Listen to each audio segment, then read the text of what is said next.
Very good. So, okay, hello everybody. It's a real pleasure to see you all. Those talks are very important, I guess, for all of us to connect with chiropractor during this complicated period. It's all of us a tool to unite ourselves and to have the possibility to ask questions and connect with amazing chiropractors like Marc and Patricia. So let's start the meeting. Marc, Patricia, can you present yourself, please? So I'm going to start to present myself, and then he'll do his presentation. So my name is Patricia Beling, and I was born in a chiropractic family. My father is a 1955 Palmer graduate. My brother is a chiropractor.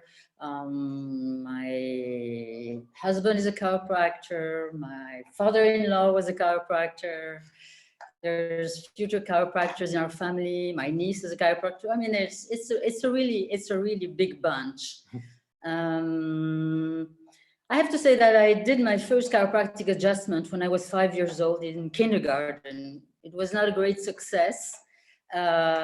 Actually, I think a child complained about pain somewhere, and I said, "Oh, I know how to do. I can do that." And I twisted the neck, and I got a little bit in trouble. But my parents were able to explain that I didn't have any bad intention, and that was okay. So I ended up studying chiropractic in AECC for the first 2 years.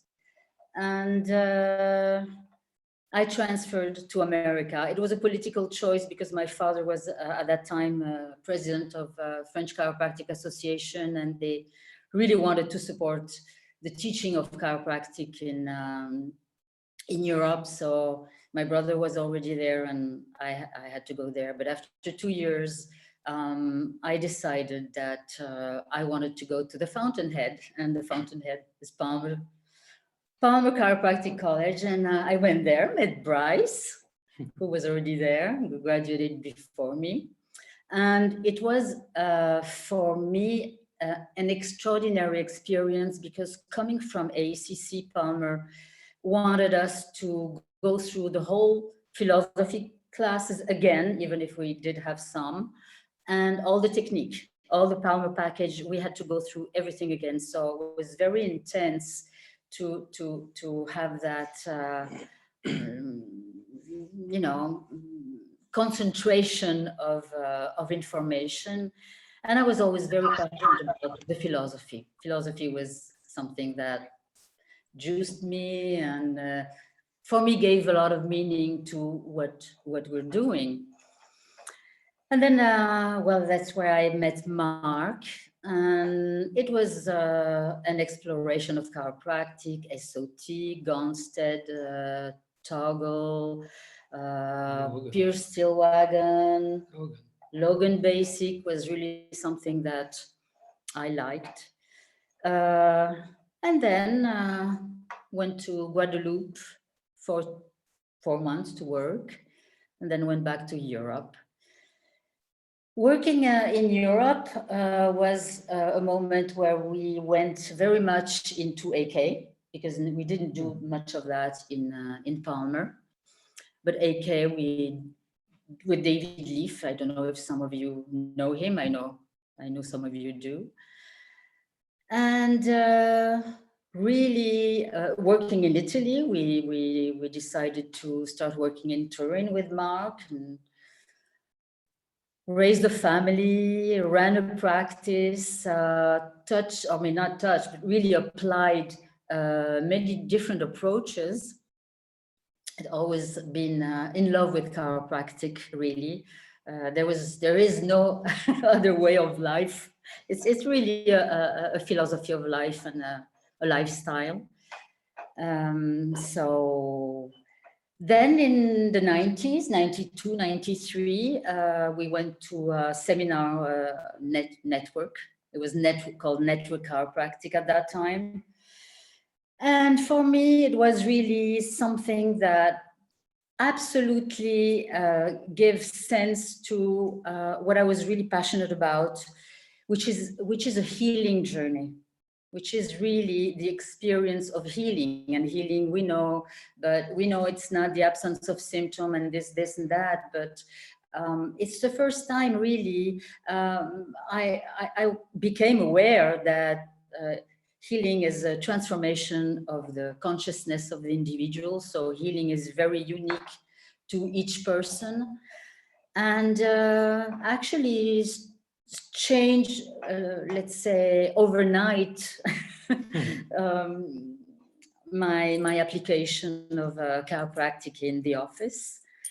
And ever since, it's been really a journey, a growth, an evolution, a personal journey and a professional journey. But I would say the personal journey takes priority to the professional journey in order to really bring healing and quality of life to the person.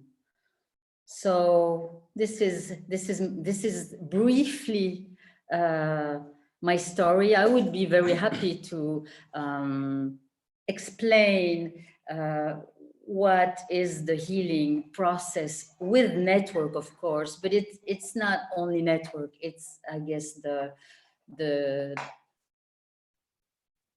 sense of meaning of life of everyone, and healing is really changing the the sense and the meaning you give to your life.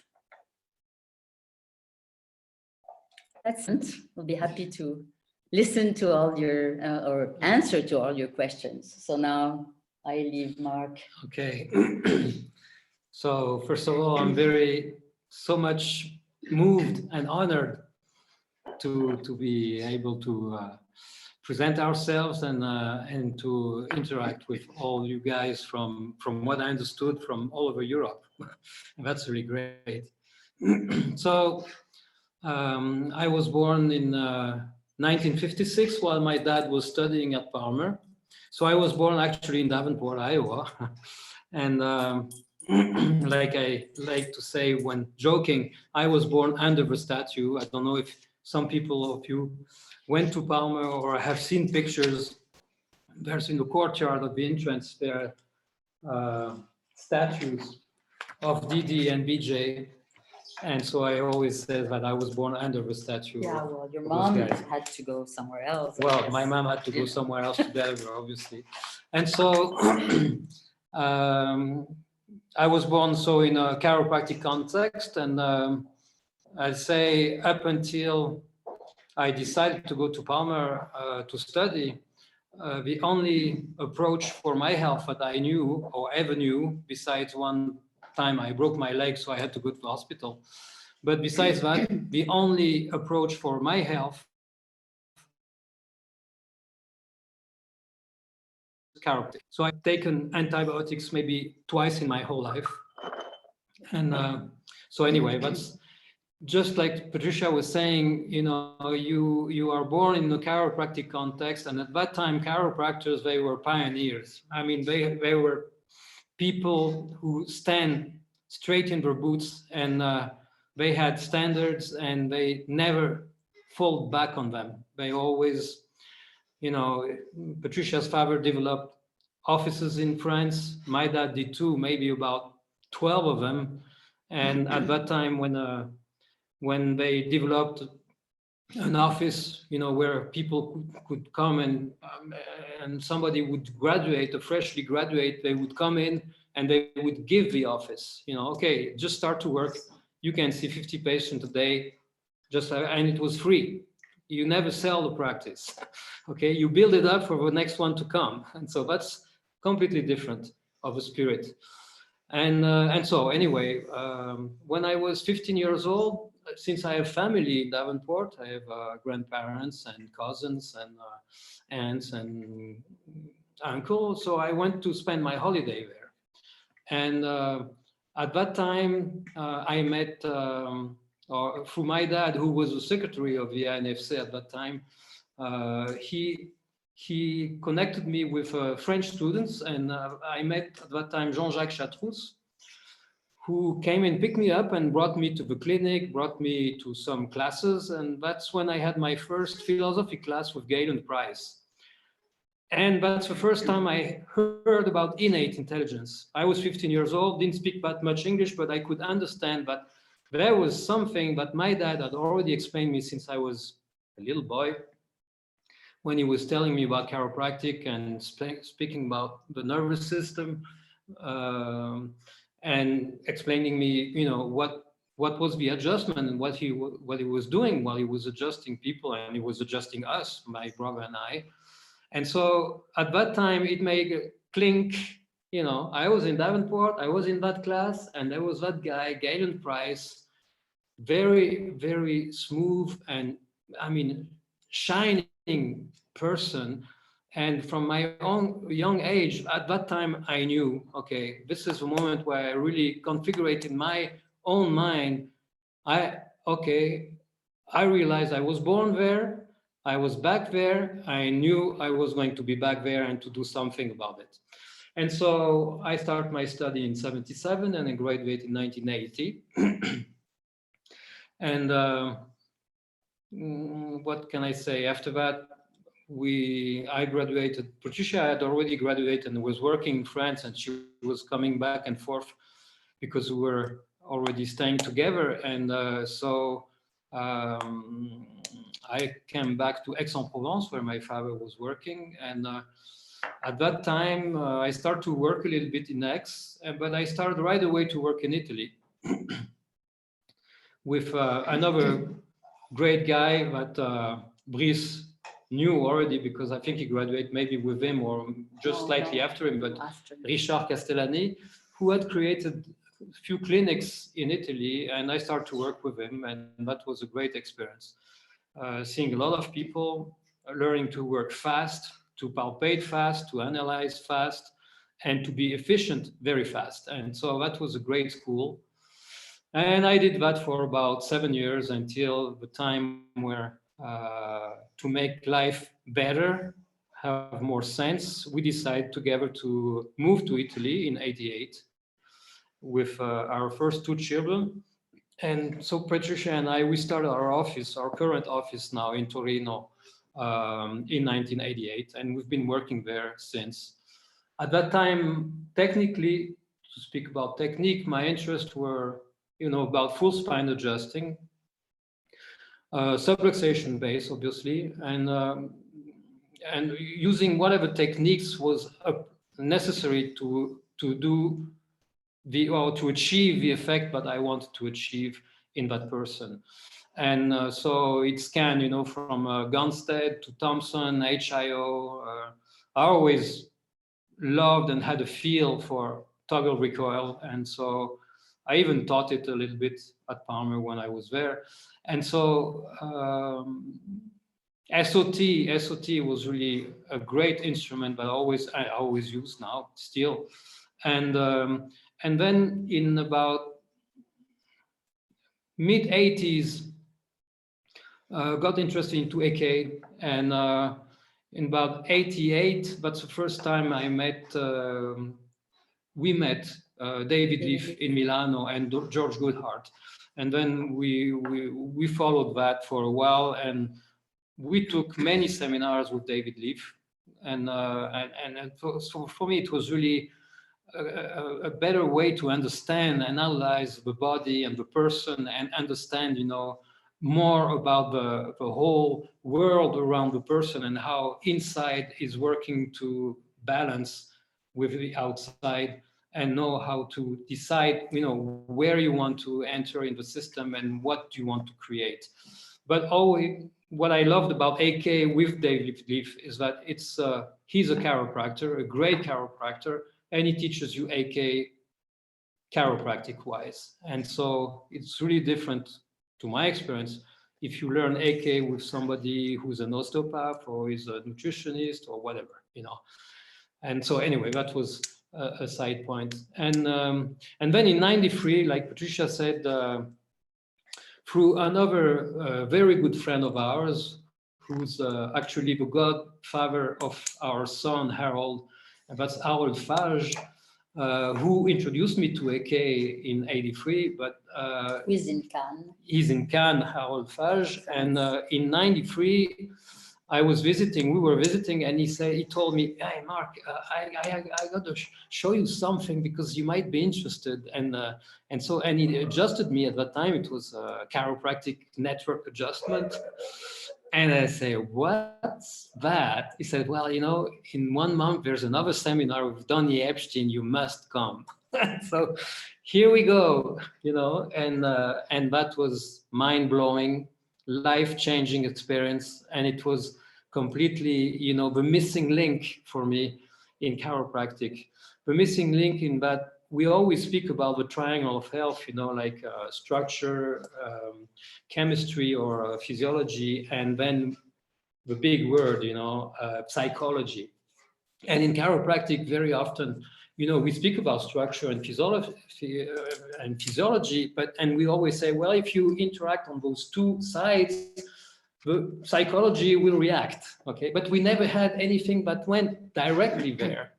And network at that time, like Patricia said, it's really about, making the link between body and consciousness, the person and the consciousness, the body, mind, soul thing.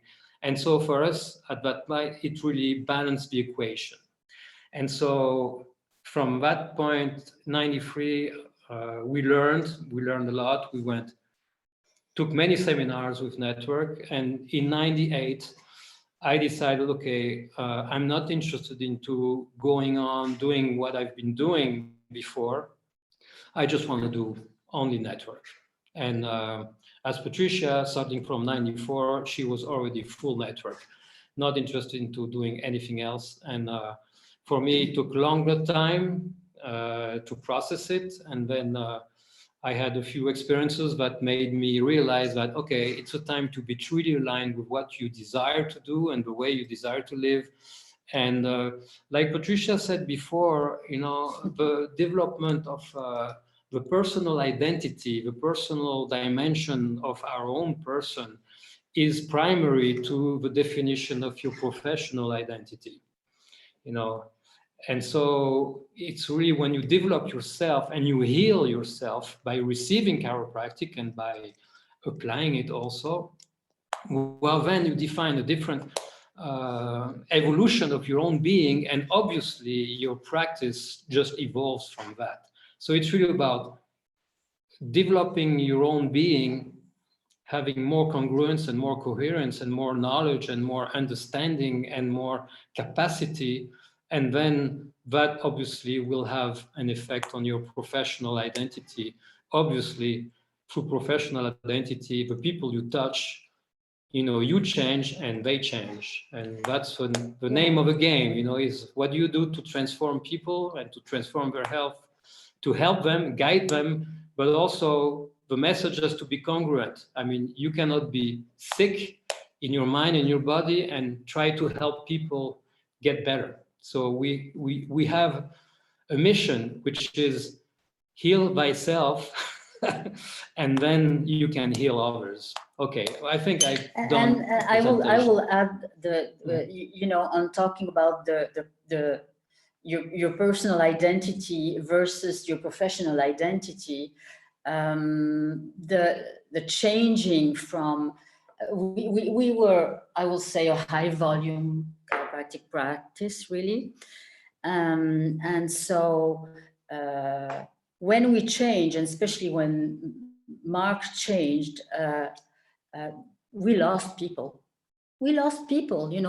Some people didn't want that, but for us, it was very important. And there was this moment where you kind of have to trust your own feeling and not really having the necessity to protect your professional image.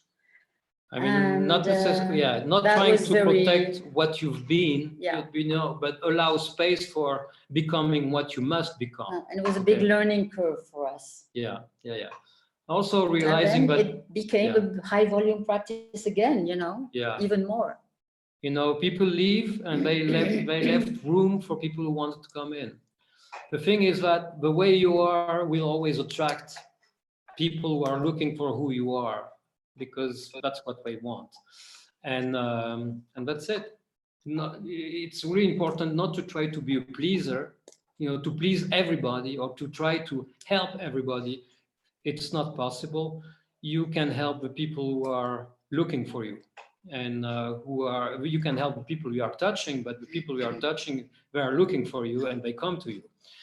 But you have to be, how do you say, emanate something that attracts. And that's, when that happens, you know that probably you are closer to your own truth. And okay, I think to your own wound as well. Yeah, to heal means that you go through the wound, and the wound becomes a gift. So that was the big thing. Okay, so let's have room for questions, I guess, unless so we can. We are not alone to speak. Here's the discussion between the question of students and the answers of Marc and Patricia. I have a first question for my part. So from all your evolution and learning through chiropractic, until now, what is healing? Okay. So healing is, it might be a long answer. Healing is giving sense to your pain and to your wound. It's let's put it into the 12 stages of healing that we use in the office. So we consider in the development of the person different seasons, because a season it has some conditions that are inherent to that season. You're not going to plant in the winter, you will plant in spring because there's those conditions that will allow something to unfold. So many people arrive to start a healing journey because they have pain. And pain really is suffering more than pain. If I hit my finger with a hammer, well, I'm going to have, pain is going to swell. If he takes a hammer and hits my finger, it's going to be, I'll be suffering, because I'm going to ask, well, why me? Why me? And it's really many people who come to your office and ask for your help. It's this thing, why me? What's going on? And the first season we contemplate is discover. It's a moment where you really discover how your consciousness, your body have been protecting yourself so much that you were, in a way, dissociating from part of your aspect. And it shows in your posture, because we always go into posture analysis. So the person is very protective and in stress physiology, really. So people have to go through the discovering and really feeling their suffering. And, pain and suffering is very, very different. But when you discover and when you feel that suffering and that pain, well, then you're not so protective anymore, because you accept and you accept to feel. And when you accept to feel, well, you move through that pain. You're not always trying to protect yourself from feeling it.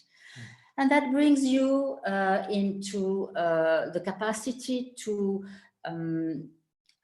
be aware that you have closed yourself in a box, and you're really stuck by yourself and by all those defense patterns and defense strategies. At that point, well, you want to change, you want to transform. And well, I want to say also that in the season of discover, because I know you're going to talk also about innate, we are mainly dealing with two different aspects of innate intelligence, that is life force and emotion. We are protecting our life force, and we are using the emotion body to really contract and separate from our environment and our life. And our experience. And our experience, yes. But at one point, you know, you have enough of that. You're fed up of really of being so much of limiting yourself, self-limiting yourself, and you want to change. You want to take your power back. You want to move through your limits, and you want to enlarge and have a vaster experience of yourself and of your life. And this is a very empowering moment. And we, of course, cannot do that on Zoom, but 12 stages of healing have exercises and consciousness, and being aware of those rhythms of your consciousness, and being aware of all those necessity to change. So you're going to draw more into the mind, change your mind, because you have to change we consider the mind as having two aspects, which is lower mind, you know, analytical mind, and higher mind, which is a conceptual mind. And every time those energetic intelligence, they have more energy, they give you more capacity to grow and to change and to become better. Really who you want to be, who you must be. Then there's another season, that is the season of awaken, and you're going to draw more into energetic intelligence of soul and universal spirit. Mm-hmm. This is the moment where you started to really be aware that everything is connected. You're not just your own little being closed in your box, but you're connected to a bigger dimension, and everybody is, you know, we are all the medicine of each other, and through your wounds, you are going to express your gifts and your qualities, and you enlarge your let's say your dimension and your circle. Then there's another season that we call integrate, and integrate is that you're going to choose at one point what type of energy and what type of intelligence you want to use, and you must use at that moment of your life to have more energy and to be more aligned with your purpose, and to heal, then really to heal. So it's a journey, it's an adventure, it's a transformation, and it doesn't have an end. And there's always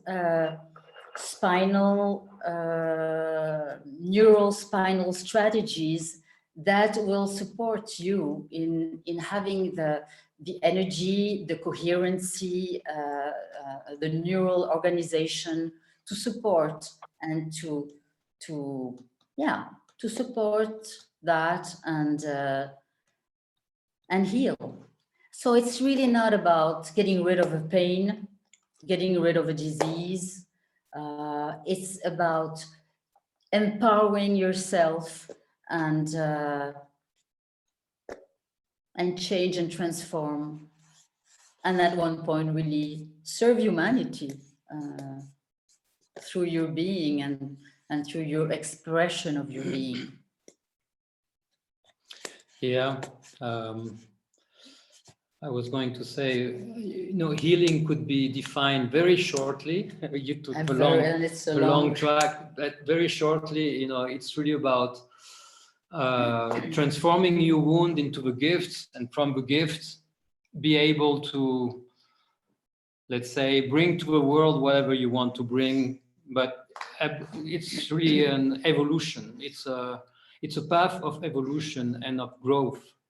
So healing always implies some kind of growth and realization, and the capacity to understand something, and from that understanding define new meaning and new ways to live.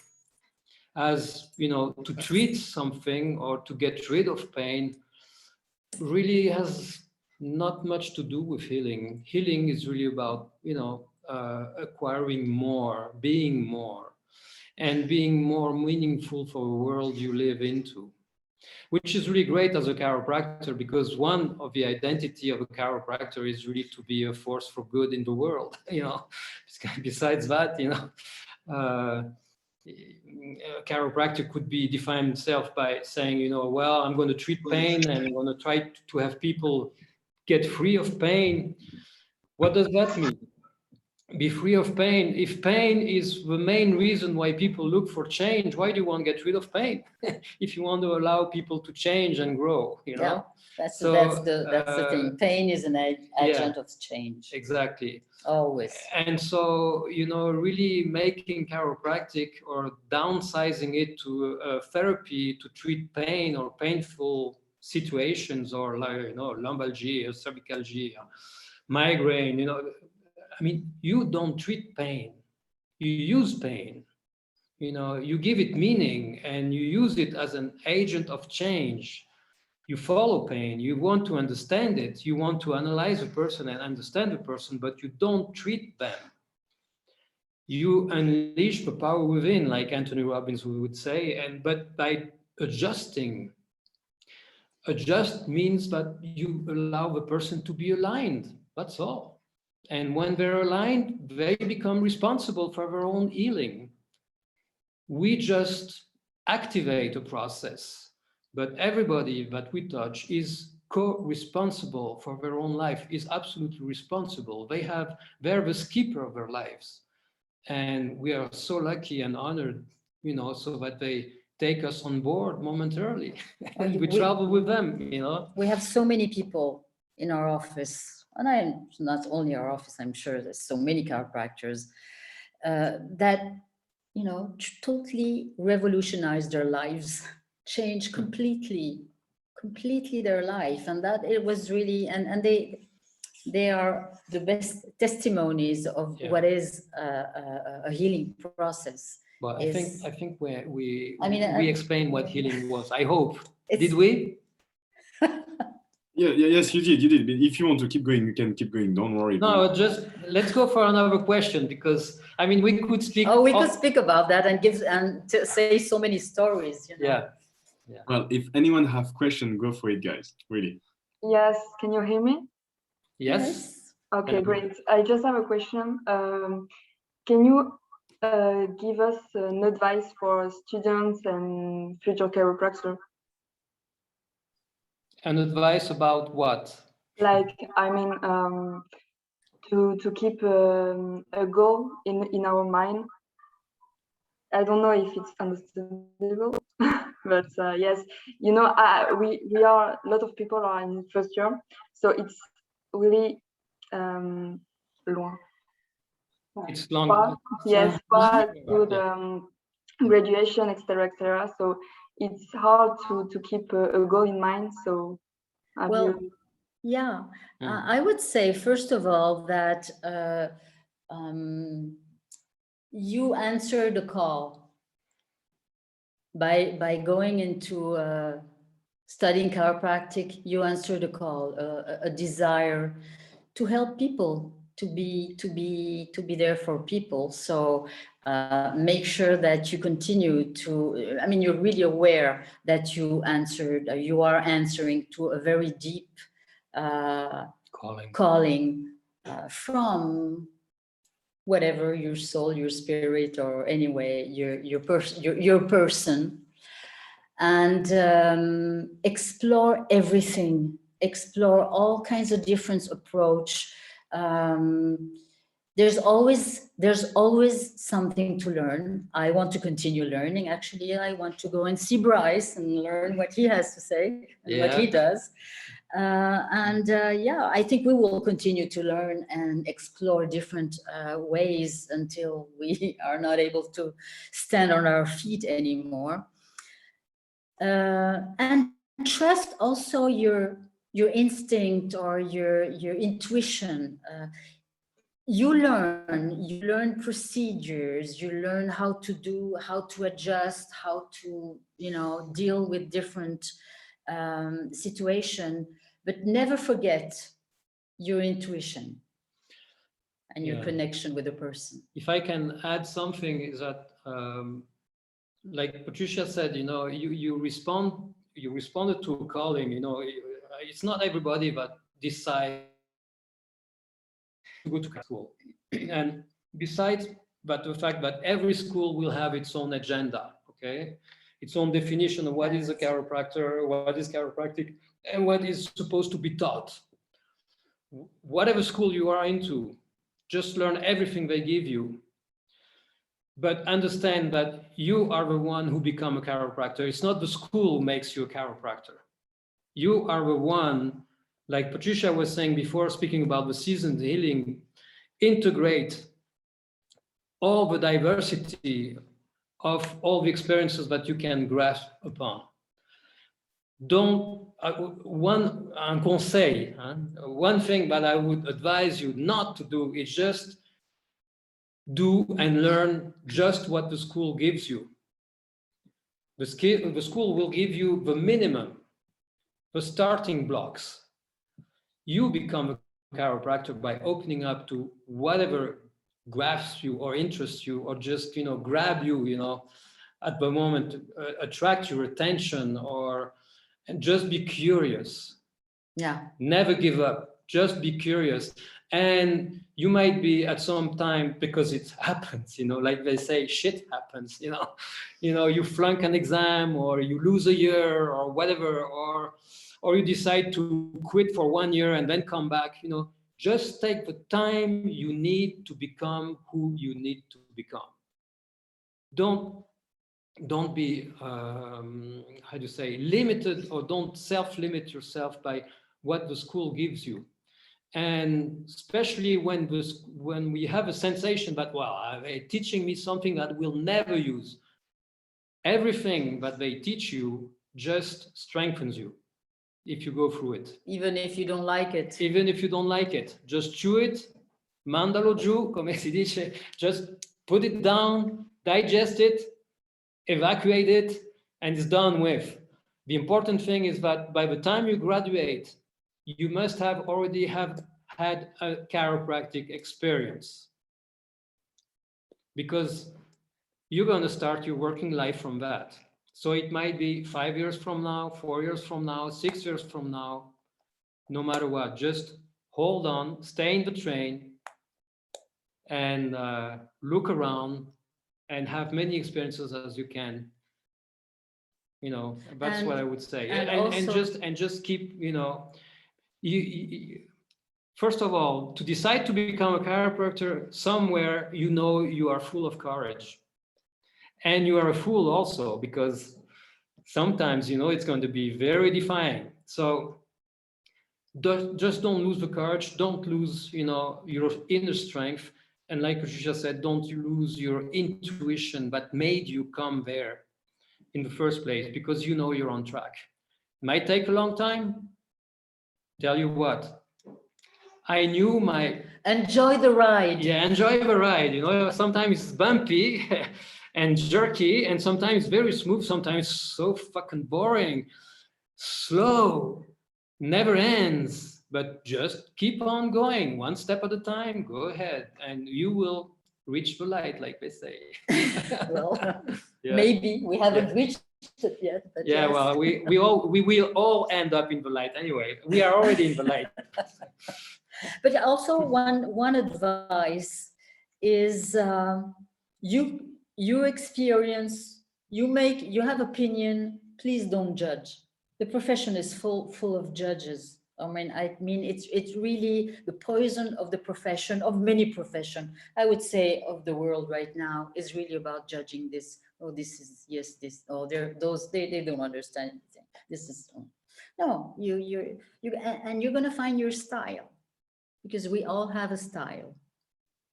He has his style in working, I have mine, it's totally different.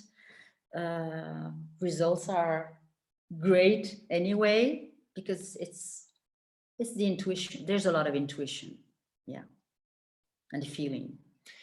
You know, when you become a chiropractor, really what you become is an artist of life. And this is the dimension where you know that, you know, it's an art. It's a philosophy, it's a science, it's an art.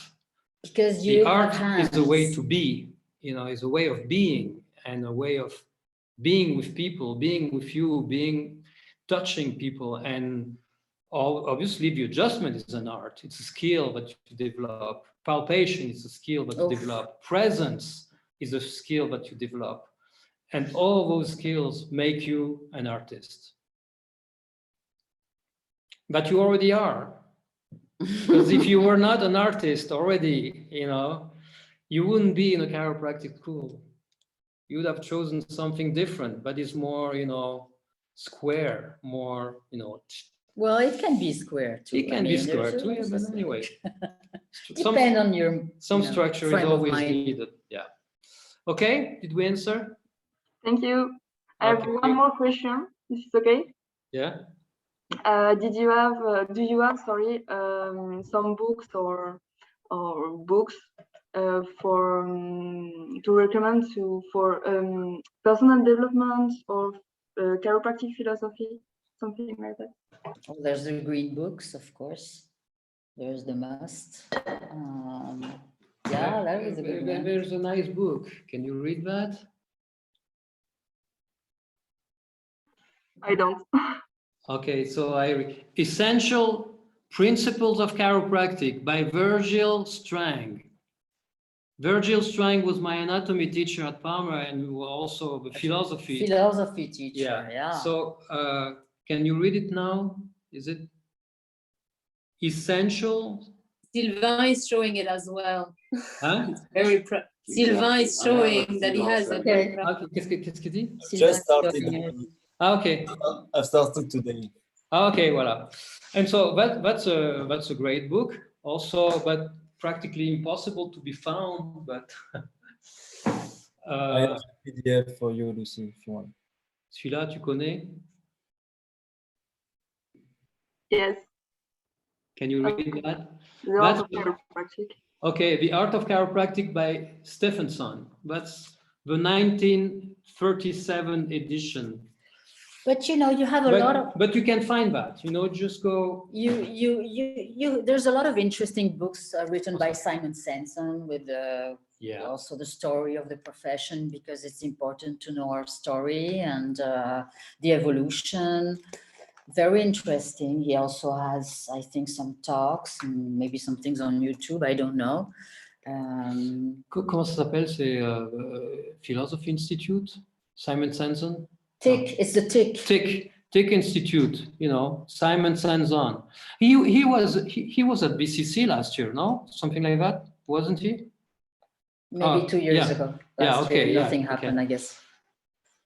And anyway, I mean, I think among the people that are in that Zoom talk tonight, you can ask that question, because you have a full library here. You have a full, how to say, it's incredible the knowledge that all you guys together already have. You are at share at the IFEC or in at the BCC.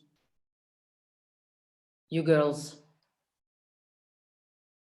At BCC.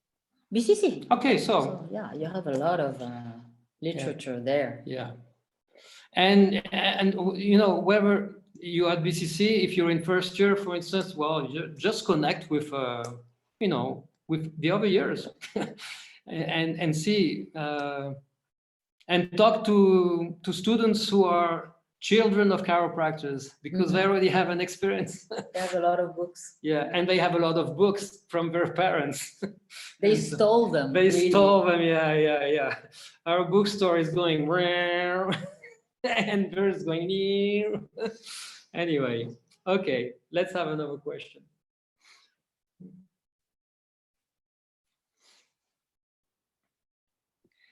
S'il n'y a pas de questions, Axel, vas-y. Hein. Okay. Maybe anyone have a question? Lucas? Maybe? Or Susie? Yes, I have one. Hello. I wanted to ask you, how did you find any mentors? How did you connect with people who were older than you and really try to absorb as many knowledge as you had?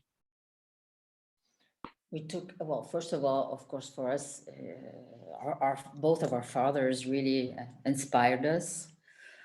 But taking seminars with people who really inspired us, and going to visit chiropractors, and there's no chiropractor. I mean, there's not many chiropractors who are going to tell you, don't come. They're going to tell you, well, come over. I'll adjust you, and we have a break. We go have a coffee, and yeah, I think chiropractors are very welcoming and always happy to meet students, and yeah. So yeah.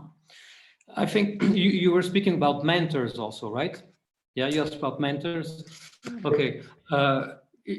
You might be interested, let's say, to take a seminar, and because it has a certain technique that interests you and everything. But a mentor is somebody who will give you not only a technical approach, but also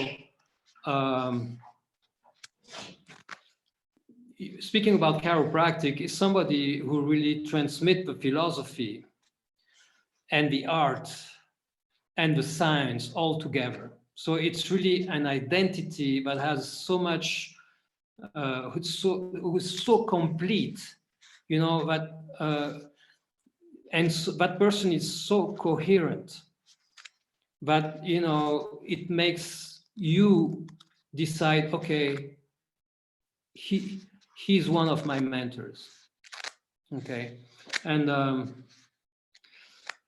then you might have different mentors, at different moments in your life, like speaking about, different seasons of development and different aspects. For me, let's say in AK, David Leaf was my mentor. Okay. But in other aspects, not at all, because everybody who knows David, even though I really love a guy, but knows that he can be really obnoxious sometimes, but that's his character, that's his traits, and for me, that was just funny, Well, because a mentor, it's not necessarily a friend. Exactly. It's a mentor. A mentor not necessarily is a friend. A friend is really different. And so how you choose a mentor, but it's just by going and meeting them, and sometimes it just clicks. It just okay, yeah, that sounds right for me. Yeah, I mean, for us, Epstein is still a mentor. Really, very much. And I think a mentor, not very tender at all. Yeah, I'll tell you. A mentor is somebody who transmits you the promise that you will be developing by being, it's like a master, in a certain spiritual tradition, you are present in the presence of a master, you develop.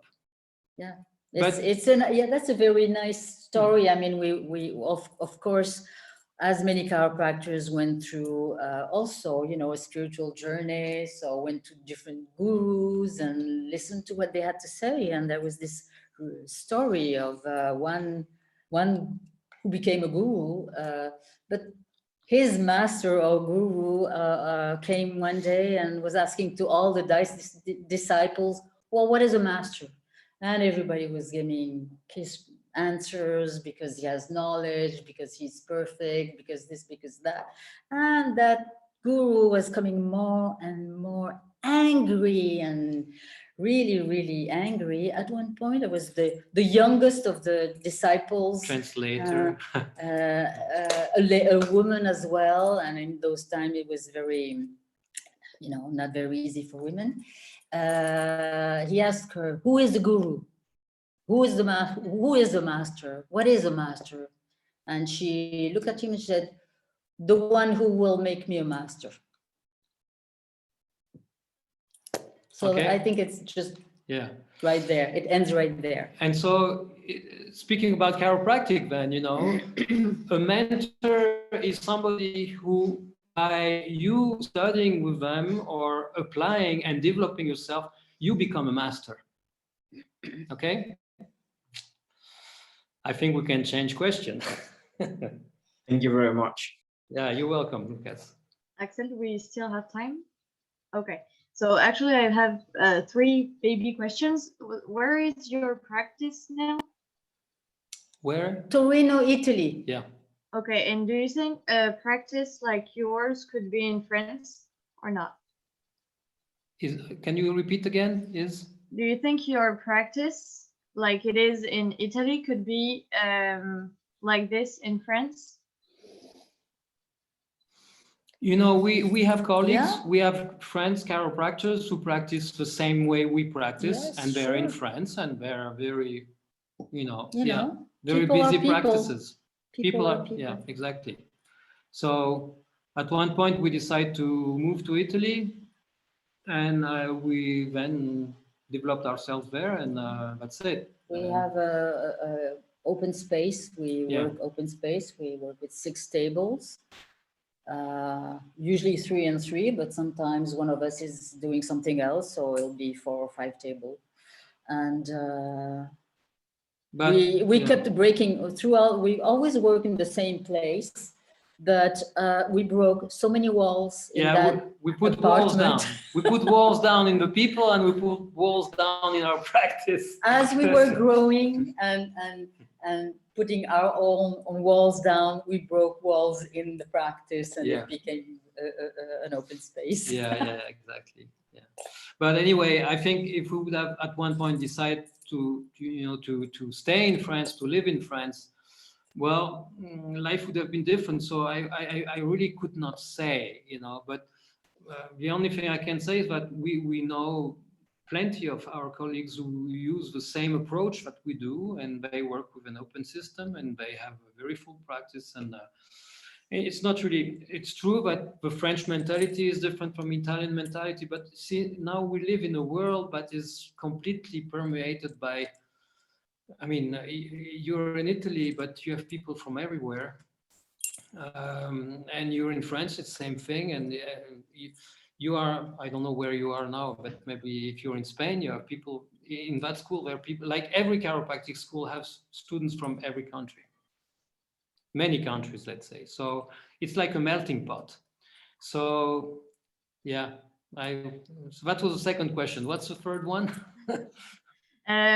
For you, when is the best time to start network? Well, When is the best time to start network? Studying it, you mean? Whoa. Yeah. Usually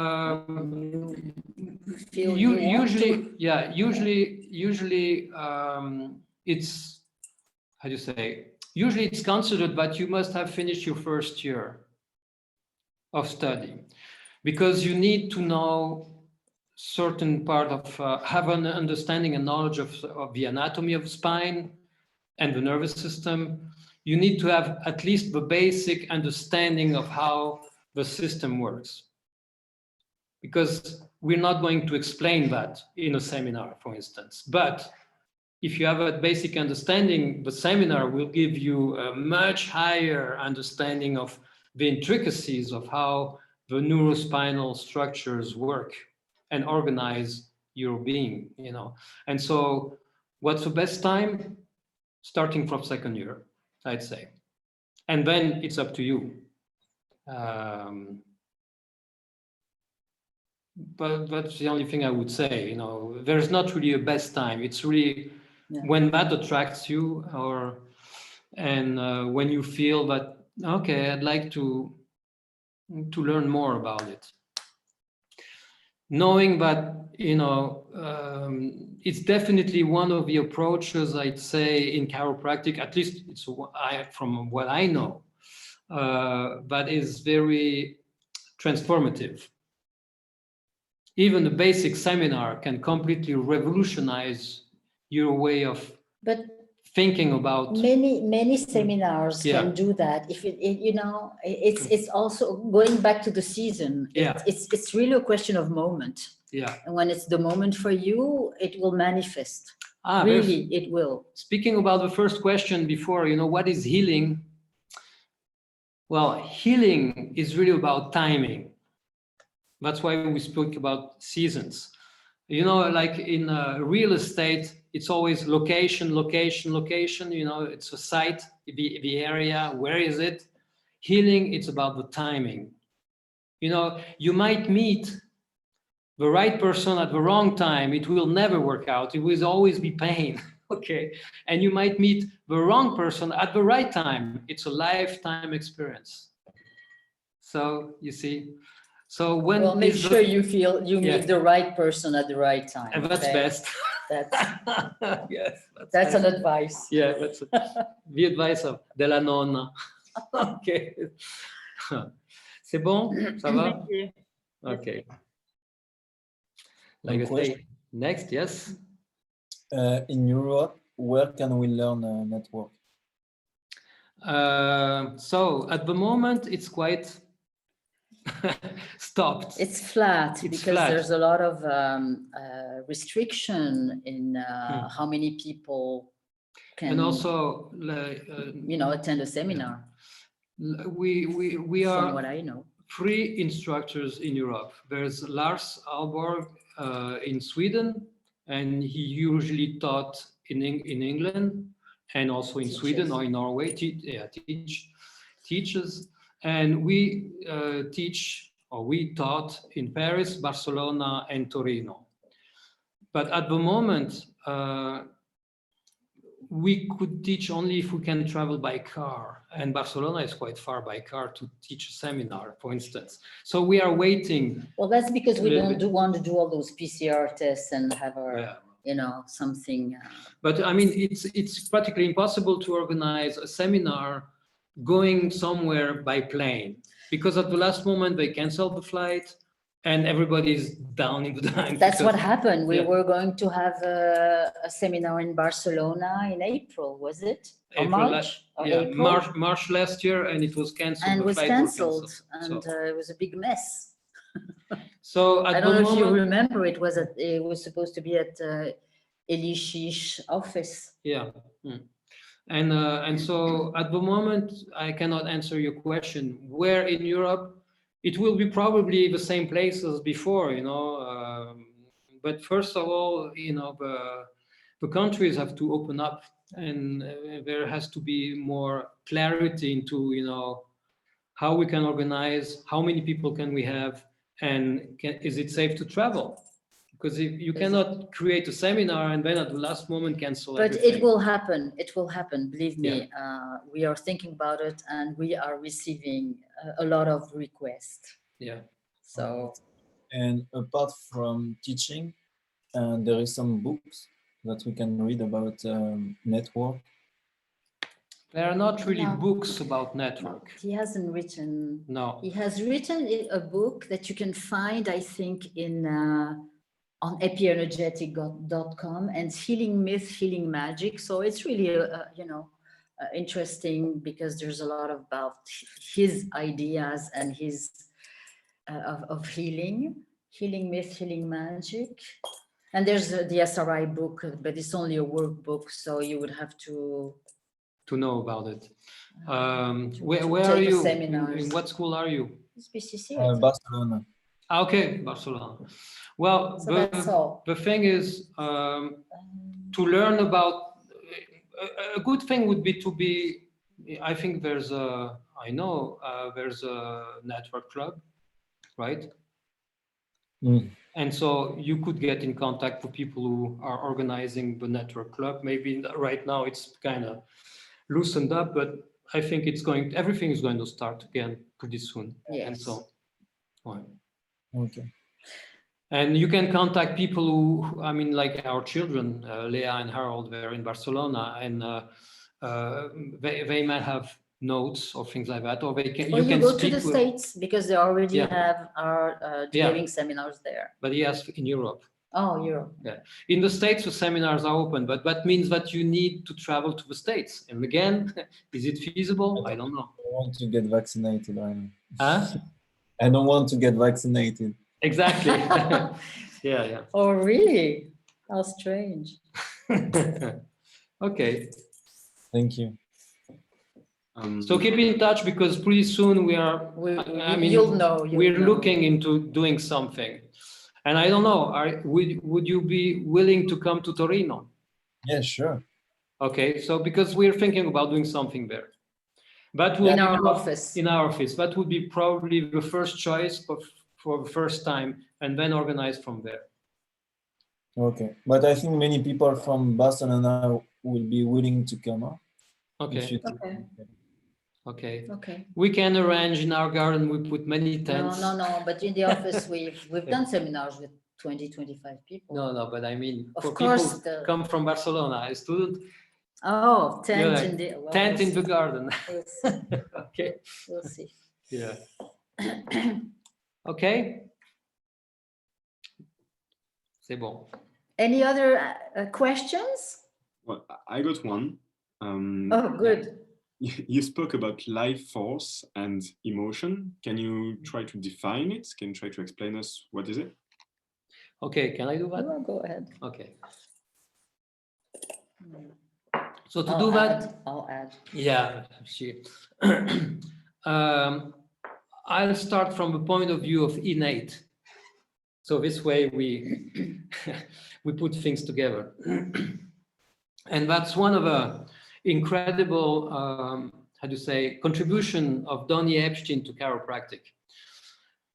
Because in chiropractic, we speak about innate, and it's really innate does the adjustment, and let innate, free innate, and innate will do its job and everything.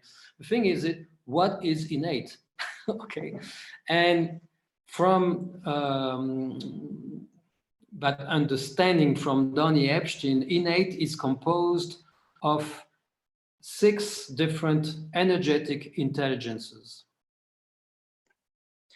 So when we speak about energy, so energy really is undifferentiated. There's energy everywhere, but energy rules matter, right?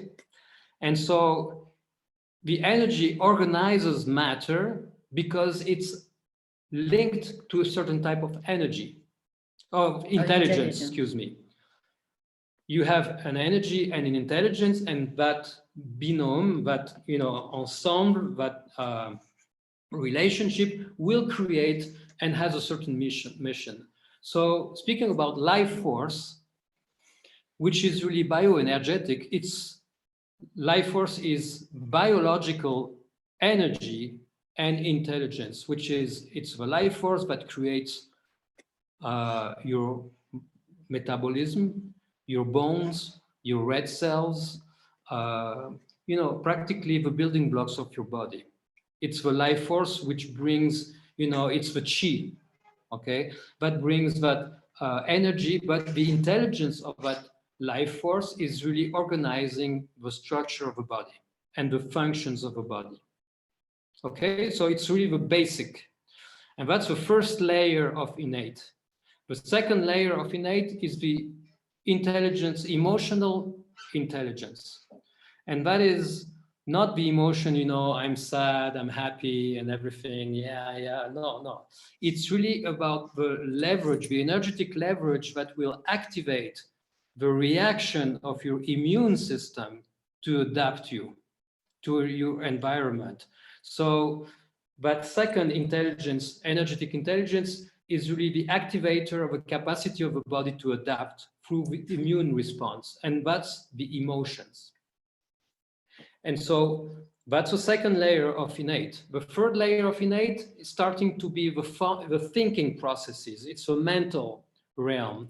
And that's the lower mind, which is, where you make, choices, this, yes, this, no. And that's a higher level of intelligence. And it uses specific energy. And that's really the energy that is activated through the spine, through the neural canal. And just a historical point of view, that was what BJ was looking for with all his science and his research when he was trying to find the human carrier wave. And so Donny Epstein, the wave that we have in network is really activated at the level of the spine, and it's really at the moment where the mental energetic intelligence is starting to move the energy in that sine wave. Okay, and so that's the third layer. The fourth layer is the higher mind. It's a higher standard of intelligence of the mind. It's the analogical mind. It's a mind that can understand the systems, the interaction between conceptual, yeah. It's the capacity to put things together, to have a clearer map of understanding, okay, how am I going to go to optimize what is happening? And that's the fourth layer. The fifth layer is the soul, energetic intelligence. So that's your own soul, your personal soul. And this is still part of innate. The sixth part of innate is really universal intelligence. And that's the universal soul. And so those are all layers of energy, but they're all associated with different intelligences. And the scope of innate and the scope of educated mind is to learn how to put them together and to make sense out of it and to live a senseful life. And each one of those levels of energy and intelligence has a definite realm of action and function. And you can learn how to become, not only know how they work in you, but as a practitioner with network, for instance, mainly with network, because it's the only approach, to my knowledge, that teaches you that. Well, the adjustment that we do and the path that we follow with the persons are always associated with definite definition of, okay, what is it I want to address? What is it that I want to put together with what? Because let's say you put a higher mind intelligence into biological function, you're making sure that it's going to work better, right? But then you need fuel, you need emotion. So what are you going to activate as a reaction of your immune system to create an adaptation to that level of requirement? See, it's becoming more complex. So this is what you do when you work in network, is you're really searching where does the person has a lot of energy, and how can I enhance that distribution. That energy. Yeah. It always obeys to that principle. Like if you're going to determine the defense pattern that the system is using at that moment, of course, the thing is that you want to develop the awareness of that defense pattern, and your contact is always going to be on the free energy, on the free articulation. It's never going to be corrective. It's developing awareness and brain and body connection. And so everything is always about where's the energy, where's the free energy, and you definitely have to completely turn over many of the habits of searching where is the limitation of the movement, where is it stuck somehow, and how am I going to correct that? Okay, yeah, because what you want to facilitate is a self-correction. The system is allowed and is able to self-correct, but sometimes it can't because it lacks energy, or because all its energy is invested into survival values. So if you are too much in survival, it's difficult to have a growth going on. So it's either that or that, you know, either it's a physiology of growth or it's a physiology of defense. But the complexity of our own body-mind system is that we can be both. We can have many defensive patterns and we can have a few growth patterns. But the thing is that we have to be able to navigate them and use the energy that they both have in a constructive way. And so it's really a dance. Also, our nervous system, our brain, but our nervous system is really has, you say, receptors for all those intelligences, for all those energies. And so when you know that and you know how to create a hierarchy, a way to proceed in order to allow the system to be able to grow to a level of coherence. You know, coherence is defined by